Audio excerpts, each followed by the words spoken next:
Okay, what are you doing? What you're in front? What job do you do? You are a student, and that's all that you do. Yes. How much is in your bank account as a student?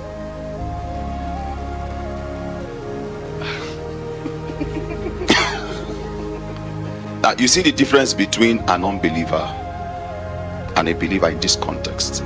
You may have a roommate that is also a student and he's selling something at the gate and he's not praying as much as you are praying. Now there's a pre-context. Jesus said, make to yourself friends of mammon of unrighteousness. He called it a mammon of unrighteousness. But that the believer do not know how to do business. The believer do not know how to save money. The average believer is lazy. Let me use the word. The average believer is lazy. The average unbeliever know how to save and secure money for himself.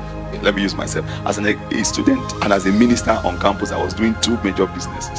So who told you you cannot do business as a student? The streetwise there is actually prudence, not craftiness. Do you understand? It is actually prudence, how to manage resources. It's like casting your bread upon many waters. If anything happens to your father now, your sponsor, what happens to your education? So it's a drop out. He will drop out. How many believers have dropped out from school because they didn't have a sponsor?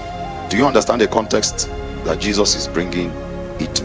That was why Paul, out of the complaints he had received from the church, said, let him that work not, let him not eat.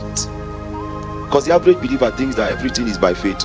God will open, there's a particular window, and there is a day God opens it. The days of manners are ended. God would need to add fruitfulness to the works of your hand. The unbeliever knows that if this man puts me out of business, I am not going to have a job. So let me secure relationships. The average believer do not even know how to keep relationships. The average believer, you give him 10K today, he leaves, he cannot say thank you. The unbeliever will buy wine from that 10K, send you a message. Are you with me? And after 1 month he will call you, sir, I hope you are doing well, can I visit? And when you say no, I'm busy, he sends you 500 naira recharge card. He's trying to keep relationship. So the street smart there simply doesn't mean that you should be crafty, but that you should be prudent. There are certain relationships that I have kept till today. They are the ones funding this work that you are seeing here. The average believer cannot say thank you, cannot say sorry, cannot even put his hands to work. He's just lazy and foolish. Permit my choice of word, but that's the truth. And this is a call to action that after this meeting, no matter how young or how old you are, you should look for something to do and do it well. Every young believer here should know how to write a business plan. There are many people that are willing out there to give grants in dollars, in pounds, in naira. Are you with me? And these pounds are in millions, in serious millions. It's not just about praying for 10 hours. The unbeliever do not need to pray as much as you are praying. He just knows how to keep relationship with one politician, and so that when an opportunity comes out, he calls the politician and says, I want to visit you. He comes with wine and says, I heard an opportunity is here, I can do this thing. The believer, he will starch his clothes and then will wait for the man to call him, because you are the righteousness of God. But that's the problem. The unbeliever knows how to do better. Now I'm telling you this because I am both in the business space and I'm also a minister of the gospel. A brother came the other day. He said his madam just sent him away. I know that he must have done something bad. I said, okay. I told Richard, give me 25,000. I gave him 25,000. What can you do? He said he can do banana bread and all of that. Gave him.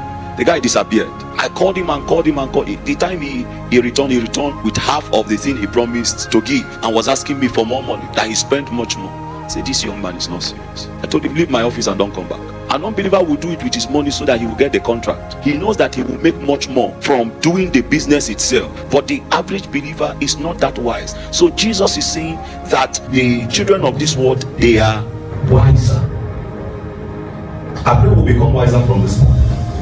In the mighty name of Jesus. None of us should actually be poor. That is the truth. Because we have more advantage. We have advantage of sight. We have advantage of grace. We have advantage of light. Much more than the unbeliever. The unbeliever only works with soonesses. We have Sophia. We have fluences. We have epignosis. How many of us are blessed tonight?